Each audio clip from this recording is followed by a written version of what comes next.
What's up, guys? Rope Monster coming back at you with a quick video today from Playa del Carmen, Mexico. I'm just gonna drop like 3 quick tips. If you guys find this content helpful, drop a like, subscribe, and let me know in the comments below what you think about this style video. So let's get right into it.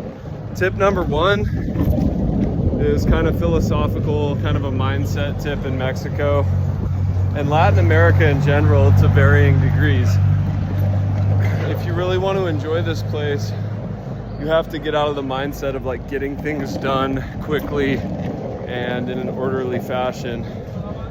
I used to have some Airbnb rentals in Jalisco, and I remember one time I was trying to get Wi-Fi installed at one of the apartments, and it took 3 different appointments to get someone to actually show up. And fast forward like 5 years, and I'm here in Playa del Carmen.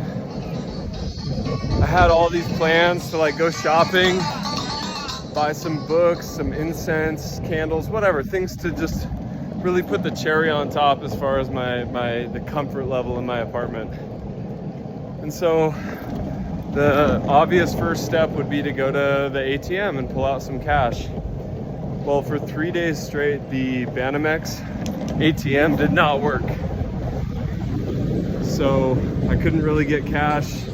I ended up just eating at home on a budget. I had this plan of getting like a tomahawk steak and eating out at a nice restaurant, and instead I was making like bone broth and tortilla soup.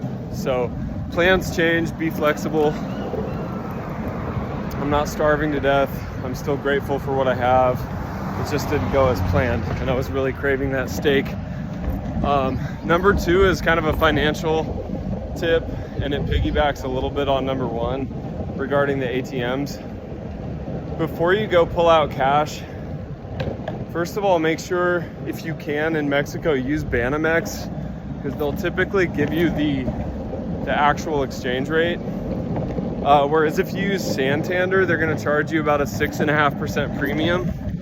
So for example, you might get 15.9 pesos to the dollar at Santander, and at Banamex you're getting the actual exchange rate of 16.94.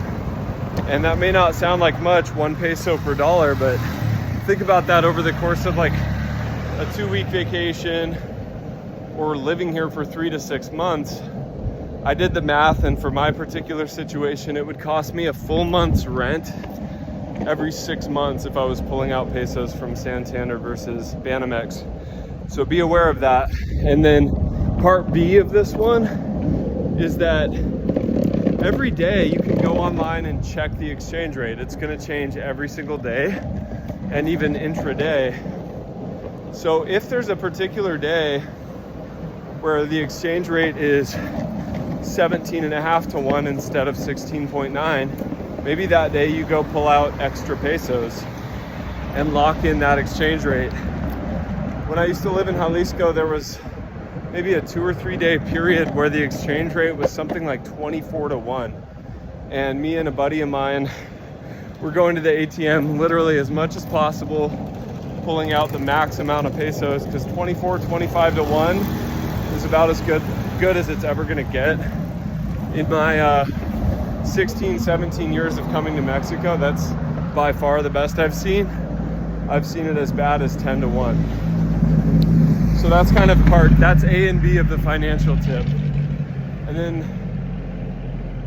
the third and final tip is all about how to enjoy places like this. If you Google like beaches, Playa del Carmen, you're gonna see the party beaches and the popular beaches.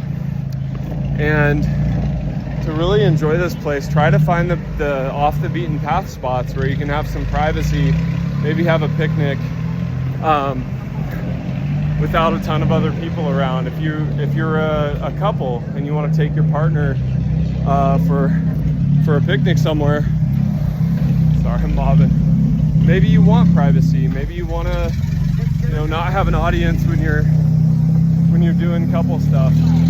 And so that's number 3, is just don't be afraid to go places that aren't even on the map. You know, you go on Google Maps, you don't see any photos, it's okay, go check it out. You know, it might take you an hour out of your day, but if you come out of it with your own secret spot, that's really romantic in itself for couples to have our spot, you know? So give that a shot. And actually my next full-length video is going to be on a few beaches in the northern part of Playa del Carmen that aren't frequented by tourists. They're more local spots, and there's even parts where the locals don't really bother walking. It's a little further as far as walking an extra half a mile or mile, but to me it's worth it. I'm gonna show you guys that in the next video. If you like this content, yo, Merry Christmas, Feliz Navidad. So if you guys like this content, found it entertaining, helpful in any way, drop a like, subscribe, and we'll see you guys in the next one. Rope Monster out.